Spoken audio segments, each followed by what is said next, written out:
Howdy, boys and girls, mommies and daddies, cats and dogs. We're going to have a little fun here with the Autopilot. This is Dirk Fasbinder's from Germany. It's Autopilot. It's probably the most popular one I've seen for helicopters. I haven't seen too many others. He has a site, dirkfasbinder.de, if you want to find out more information, how to fly it, so on and so forth. It's going to be a simple video about using it to take off. We're going to fly a pattern and then land on this runway, ILS, approach on this runway. The first thing we want to do is to make sure that the ILS is turned on, and I know it's 1113 for this airport. So I'm going to go to the virtual cockpit where the radio stack is, and I'm going to, and I should see this thing move, which I do, and back in the cockpit. So anyway, to use the Autopilot, we bump the stabilizer button, stabilizes the aircraft. Then we press hover, and we select 30 feet. That's a good safe altitude to hover. And magic, the helicopter pops right up in the air. And we want to put the heading we want to go on. I want to go on 180, which is the runway heading for the ILS.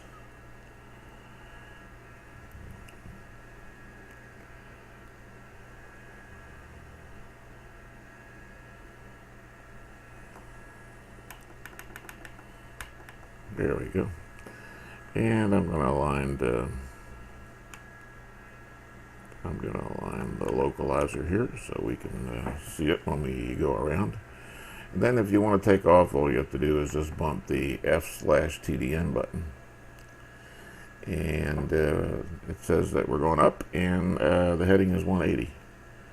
Now, as the aircraft reaches, I want to say 80 feet, 100 feet, somewhere around there, it will switch over to, there you go, it did, 80 feet. It switched over to, this is built into the Autopilot, 500 foot per minute climb at the heading we set, which is 180. And it has an indicated airspeed of 75 knots. That's good, safe airspeed. As you know, this is a rather slow climb, so if you're going to do this, make sure you have enough clearance distance in order to stay clear of obstacles. Alright, now we're going to turn crosswind here. You could do it that way, or I actually like to use the OBS needle. It's easier. We're going to go crosswind, downwind. We'll fly a base leg and a final on the second part of the video. But we'll get to where we need to be. At this point, you should be able to bump the altitude button and set the pattern altitude now at 1,500 feet. And we'll see what happens. With the power we have, there's no reason why we can't climb faster if we want to. However, we've got a ways to go, so.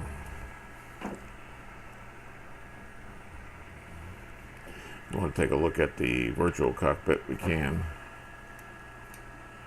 And we should have the airport back there, which we do.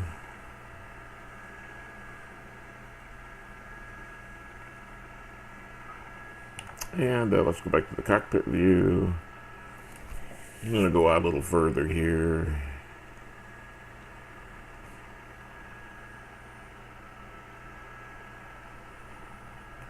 I like to go out to about right here before I turn. Give me enough time to do what I need to do. I've not seen a lot of other autopilots. There's another part of this autopilot that I don't have on here, but I've seen this part, and of course we have the display.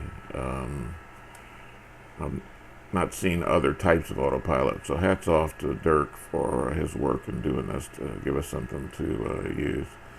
Okay, we're going to do, I'll go ahead and head north, which is the downwind.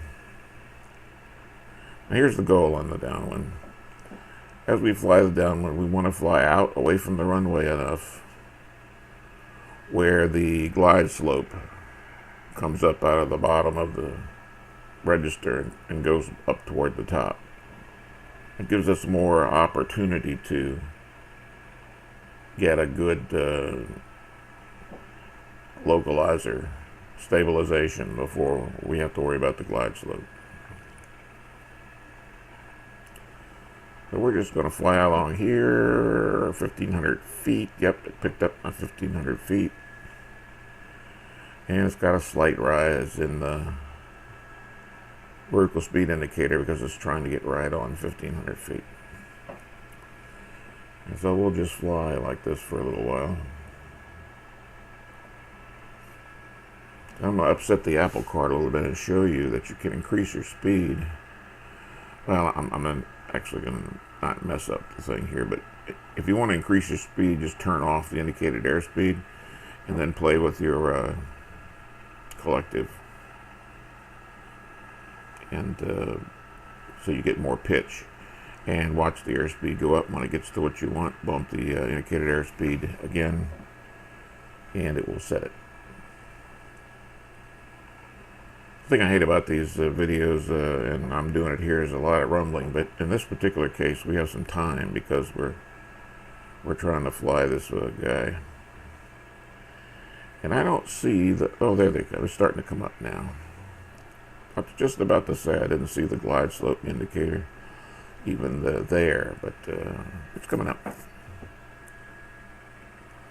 Must mean we're about. Let's see where we are. Yeah, close to the end of the runway. It's a pretty. I think it's a pretty view here. I think the FSX did a good job. I could have a little bit more scenery turned on, but I like to fly the airplane, and I love to do it over water. And yes, we'll be making an approach over water to this airport. So, and I've made this approach before to this runway, which is 18 right, and this is 18 left. It's a little short one for general aviation, and I've done more into that general aviation strip than I've done into the large strip. Yeah, let's go back and watch our cockpit screen here. What we're looking for is this glide slope to get up toward the top of the range, or at least above the lined up portion. That tells us we've flown out enough at 1,500 feet to get on the localizer, and then as we hit the glide slope, we'll turn on the autopilot portion of the autopilot that will fly an approach for you. Basically all that is that we turn base until the needle starts to center up, and we turn on the final, and when the needle's lined up, we press the approach button, APP, and that will fly the localizer.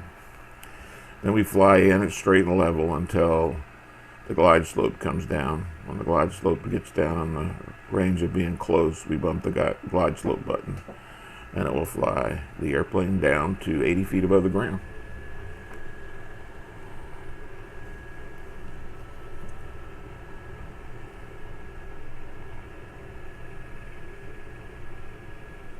Kind of like nothing going on right now. Of course, you know, if this was real ILS, you wouldn't be able to see anything. And it's a different feeling when you're flying the aircraft and all you're doing is flying on instruments. Those of you who like to fly ILS a lot know that. I've flown this route manually many times so that I could get the feel of the helicopter. By the way, I guess everybody figured out that I'm using a AS350 here. The Squirrel, like a real, it's got PHI paint job on it. I flew offshore for years and flew with PHI.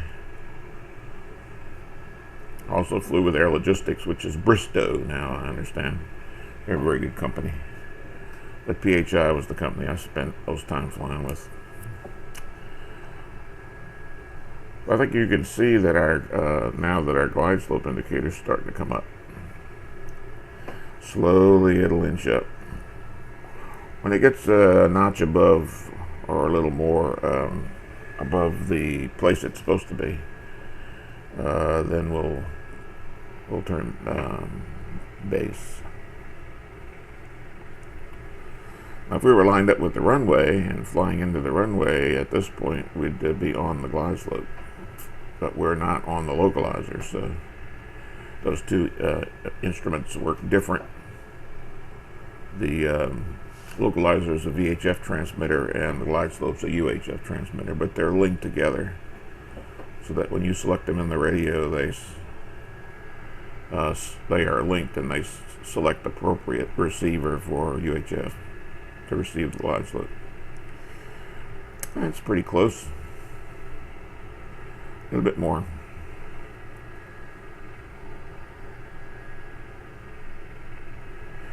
All right, that's close enough. Let's go ahead and turn the heading and fly base.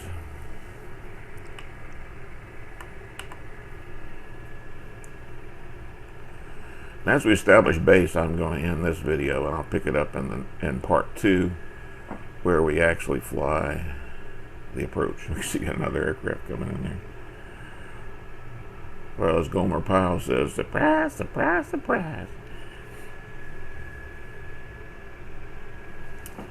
And let's take a check of where we are. We look outside cockpit view, virtual cockpit view, and we can look out here and see the runway is coming up pretty quick. So let's end this here video, and I'll pick it up in the next one. Look at part 2. Thank you.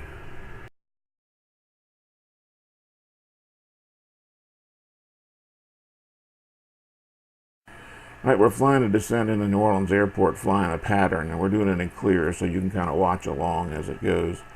Right now I'm on base for runway 180, and I'm flying the autopilot to show you how the autopilot works. So we see this needle start to move, and what we need to do then is get that heading around to 180.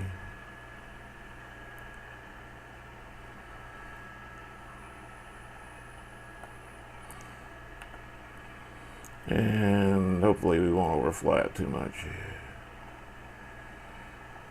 That's not too bad.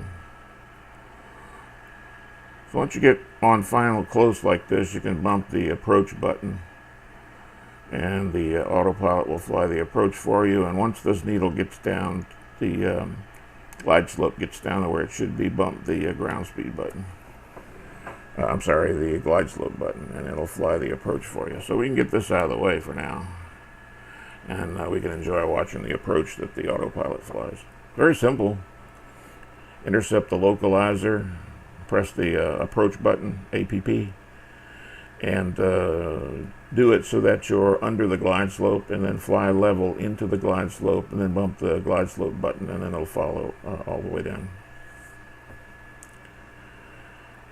What this should do also is, as it gets down to 80 feet, it should level off and fly level at 80 feet.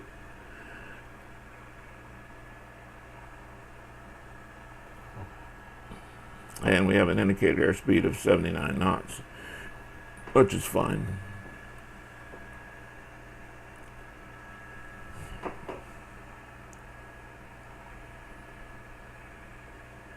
It's a pretty thing to look at, to watch this fly the approach. Obviously, if you were in IFR conditions, you wouldn't be seeing this, but if you do it a few times here, you'll get the confidence that it's doing what it's supposed to do. And then here's the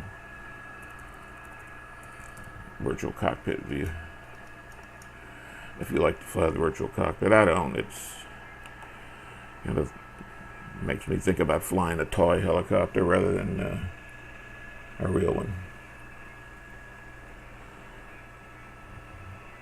This airport again is KNEW. It's a New Orleans lakefront airport. It's been here for, it's the oldest airport in the area before Armstrong was built, KMSY. I've flown out of this airport several times. If you notice, you've got a smaller runway, which would be 18 left. And, you know, a lot of private aircraft use that runway because it's plenty long enough. And if you look, the hangars on the left all are in a line, kind of about 45 degrees to the runway. There's a taxiway, and then there's another taxiway that runs the complete length out to where you see the grass stop. And that used to be 1331 runway, and that's the one I flew into the airport all the time, get my private pilot, doing my cross countries and solos and so on and so forth. Following where we are, we're 400 feet per minute, and we're getting about 500 feet, and you really don't have to do anything. Just let it fly. The teetering back and forth, the autopilot does cause some teetering and when it's flying, and but mostly I have the wind set for 16 knots, and so the wind's going to give the aircraft a little push in the rear at this point because it's out of the north. But this is the only ILS approach pretty much, and I have not tried to fly a back course with this autopilot.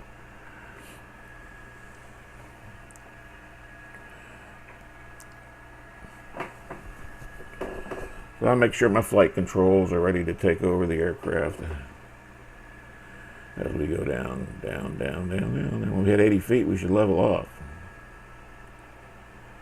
And let's arm that function and see what happens. Looks like a perfect approach. It would fly down to the touchdown point. And as you can see, this level height comes on and flies TDN. What you can do is hit the IAS button and turn that off, and adjust the ground speed that you want to, adjust the helicopter's height. I just like to turn off the autopilot at this point. I think we should be able to fly the aircraft ourselves. We're at 80 feet above the runway. We should do really good. It's got some general aviation parking over there, so we'll take a little detour here to the general aviation parking as we fly what I call the Gonzo approach.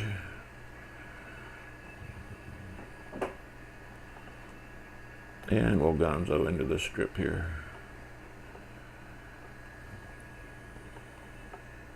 And of course, I'm adding more collective as I get close to the ground to as the aircraft settles. And we'll just fly into this little guy here. If you're flying the cockpit mode and you're flying an approach like the approach to a landing spot, first thing you do, of course, is make sure you're lined up, which I am pretty much. And then you make sure the aircraft forward progress stops, and then go past the landing strip, because remember that on this aircraft, the gear is behind the pilot. And then you sit down. We look at that. We're right where we want to be. Thanks for watching the video. I hope you learned something about how to fly an approach with the autopilot. Thank you.